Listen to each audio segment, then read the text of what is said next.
வணக்கம் friends, welcome to Ramani kitchen. இன்னைக்கு வெங்காய சட்னி எப்படி செய்யறதுன்றத பத்தி பார்க்கலாம். அதற்கு முதல்ல தேவையானது என்னன்றத பத்தியும் பார்க்கலாம்.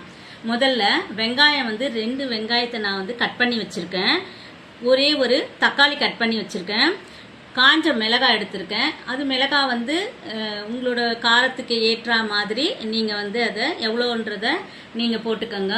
புளி கொஞ்சமா எடுத்திருக்கேன். 2 ஸ்பூன் கடலைப்பருப்பு, 2 ஸ்பூன் உளுத்தம் பருப்பு எடுத்திருக்கேன். கொஞ்சமா நான் இஞ்சி வச்சிருக்கேன்.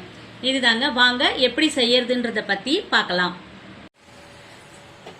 ஸ்டவ் ஆன் பண்ணிட்டு ஒரு கடாயில தேவையான அளவுக்கு கொஞ்சமா நான் நல்லெண்ணெய் ஊத்திடுறேன்.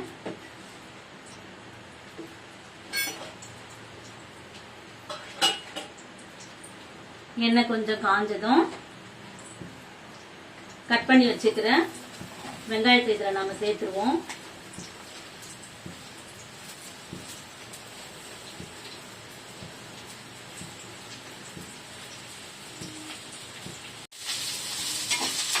வெங்காயம் நல்லா கொஞ்சம் வதங்கட்டும்.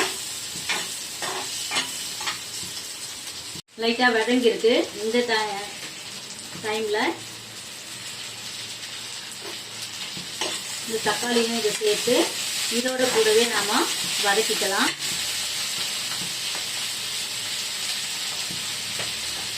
இது சீக்கிரமா வதங்கணும்னா நாம முதல்ல இதில் கூடவே சால்ட் தேவையான அளவுக்கு நம்ம போட்டுக்கலாம்.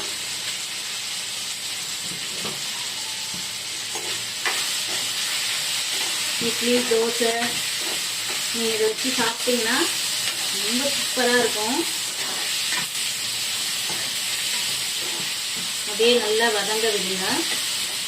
இந்த ஆனியன் பார்த்தீங்கன்னா ஓரளவுக்கு கோல்டன் கலராக வரட்டும். அது வரைக்கும் நீங்கள் வதங்க விடுங்க.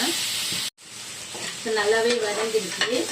இந்த ஸ்டேஜில் நாம அப்படியே பிளேட்டில் எடுத்து வச்சு நல்லா ஆற வச்சிடலாம்.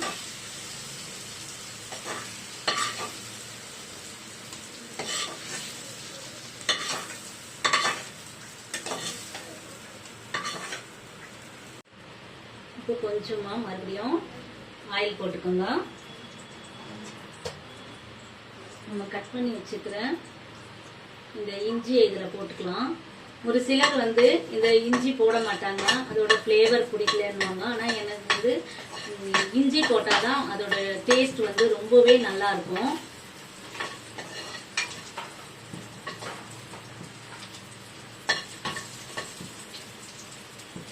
இதோட கூடவே நம்ம கடலைப்பருப்பு, உளுத்தம் பருப்பு,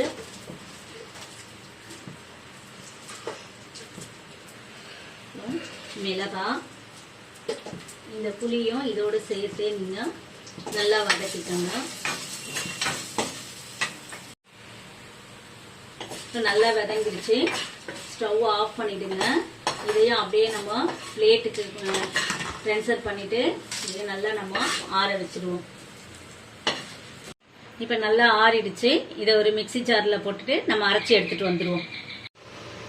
நம்ம தாளிக்கிறதுக்கு கொஞ்சம் எண்ணெய் ஊற்றிக்குவோம். இதையே கடுகு போட்டுக்கலாம்.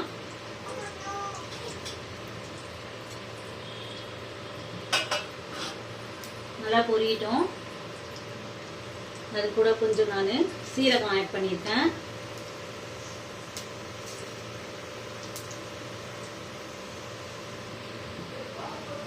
அவ்வளவுதாங்க. நல்லா இது பொரிஞ்சதும் நம்ம சட்னியில இதை மிக்ஸ் பண்ணிக்குவோம். ஓகே, வெங்காய சட்னி இப்ப ரெடி ஆயிடுச்சு. இதே மாதிரி நீங்களும் செய்து சாப்பிட்டு பாருங்க. இந்த சேனல் உங்களுக்கு பிடித்திருந்தா லைக் பண்ணுங்க, ஷேர் பண்ணுங்க, மறக்காம சப்ஸ்கிரைப் பண்ணுங்க. தேங்க்ஸ் ஃபார் வாட்சிங்.